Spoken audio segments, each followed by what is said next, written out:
From Pacifica, this is Democracy Now! Let's wait for ZEC to complete its work, and then we can discuss the circumstances that will affect the people.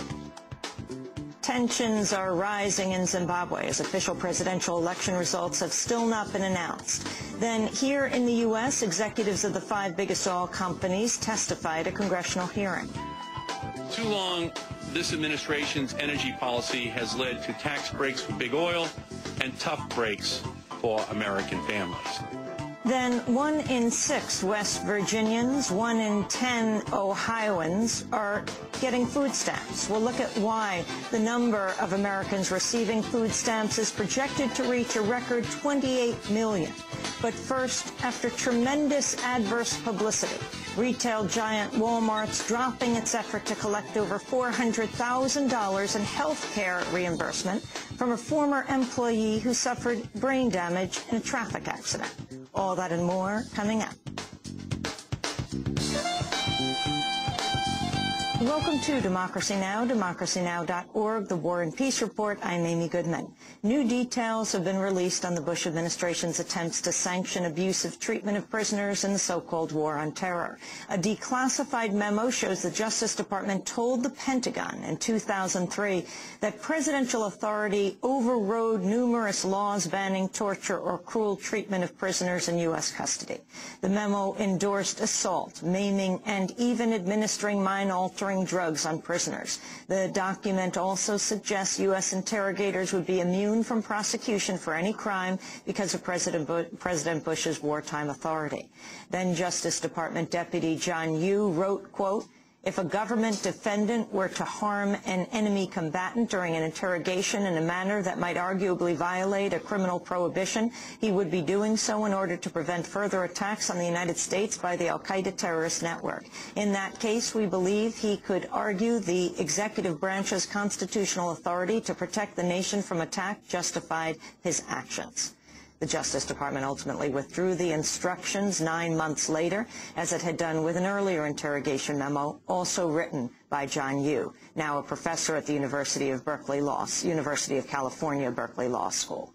The Bush administration has announced it will waive more than 30 federal laws to finish building a wall along the Mexican border by the end of this year.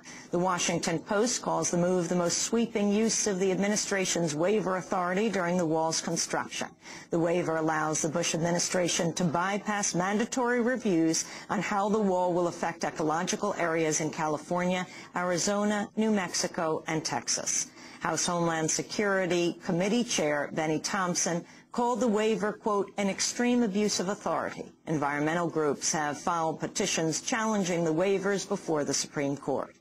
On Capitol Hill, Senate lawmakers say they're close to a deal on assistance for the millions of Americans faced with home foreclosure in the nation's housing crisis. Senate leaders say they could introduce the bill later today. The legislation would follow widespread criticism of last month's federal bailout of the investment bank Bear Stearns at a time when more than 4 million homes are facing foreclosure. On the campaign trail, new figures show traditionally Republican business interests are now donating far more money to the 2 Democratic candidates.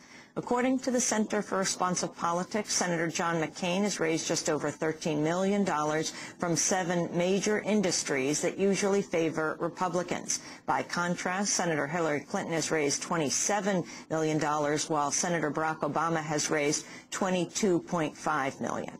The firms surveyed include companies involved in financial services, pharmaceuticals, military contracts, energy, and agribusiness. Both Democrats campaigned in Pennsylvania Tuesday. In Philadelphia, Clinton compared her candidacy to challenges faced by the fictional movie character Rocky Balboa. Senator Obama says he's getting tired of the campaign. His supporters say they want it to end. Well, could you imagine if Rocky Balboa had gotten halfway up those art museum stairs and said, well, I guess that's about far enough? That's not the way it works. Let me tell you something. When it comes to finishing the fight, Rocky and I have a lot in common. I never quit, I never get up, and I know that we're going to make it together. Senator Barack Obama, meanwhile, set his sights on Republican candidate John McCain. A few weeks ago he said that, and I'm quoting here, "The issue of economics is not something I've understood as well as I should." And that's clear, since all he's offering is 4 more years of the same George W. Bush policies that have gotten us into this pickle that we're in right now.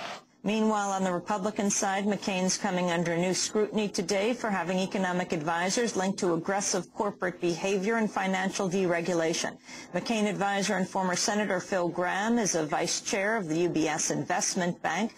On Tuesday, UBS announced losses of billions of dollars because of investments tied to U.S. subprime mortgage crisis. In the 90s, Gramm chaired the Senate Banking Committee, where he led efforts to deregulate the financial industry. His efforts culminated in the 1999 repeal of the Glass-Steagall law separating regulation of commercial and investment banks. Another key McCain advisor, Carly Fiorina, is the former CEO of Hewlett-Packard. She was ousted 3 years ago and linked to spying efforts to uncover the source of a boardroom leak.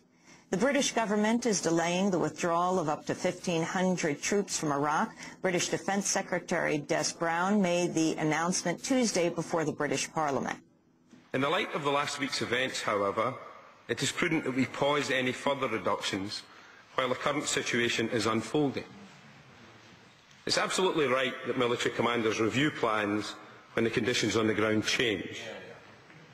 I'm sure, Mr. Speaker, that honourable members would not expect us to do anything else.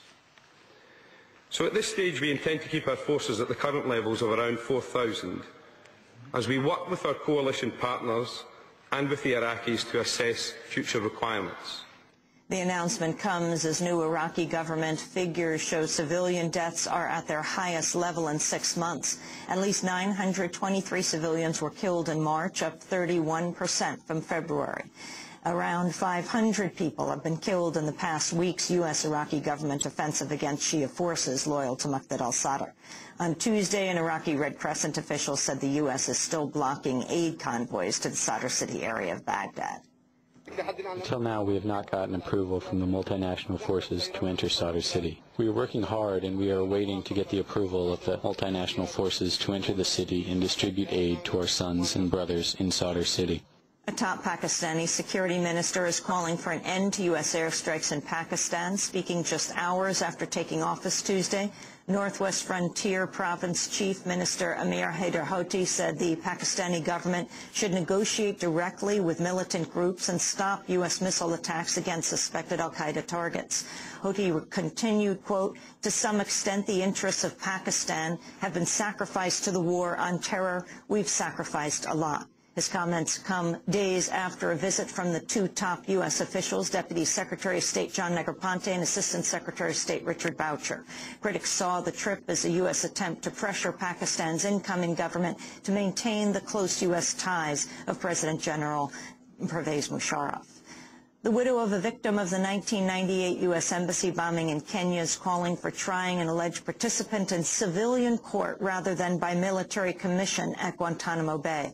Susan Hirsch, a professor at George Mason University, was waiting outside the embassy for her husband, Abdurrahman Abdallah, when the bombers struck. Guantanamo prisoner Ahmad Gailani was accused this week of gathering the parts used for the bomb.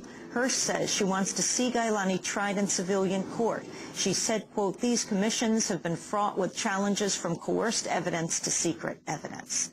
Here in New York, 2 people were arrested Tuesday at an anti-coal protest at the Manhattan headquarters of Citibank. Dressed in tuxedos and top hats, protesters calling themselves billionaires for dirty energy criticized Citibank's major financial stake in the coal industry. This is an outrage. I have every right to the money that's in here so we can make more coal-fired plants. We support Citibank's funding of 150 new coal-fired plants. The Billionaires for Dirty Energy protest came as part of the Fossil Fools Day of action, targeting coal plants, coal mines, and coal funding banks worldwide. Other demonstrations were held in North Carolina, Boston, Kentucky, and internationally in Britain and New Zealand. The trial of 3 New York police officers for the killing of Sean Bell continued Tuesday with emotional testimony from one of the survivors, Joseph Guzman. hit 16 times in the shooting that killed the unarmed Sean Bell on his wedding night, the eve of his wedding. Described Bell's last words as he lay bleeding from the 19 wounds caused by police bullets. Guzman says Bell told him he loved him before drawing his last breath. For their final witness, prosecutors today are expected to question the doctor who examined Bell after his shooting. And finally, a correction. On Tuesday, we reported on the closing of a Marine recruiting station in Berkeley, California, following a wave of protests. The information was based on a press release sent out by the group Code Pink. It turns out the press release was an April Fool's Day hoax by the anti-war group. The Marines have no plans to leave Berkeley. And those are some of the headlines. This is Democracy Now!, democracynow.org, the War and Peace Report. I'm Amy Goodman. It was a terrible thing.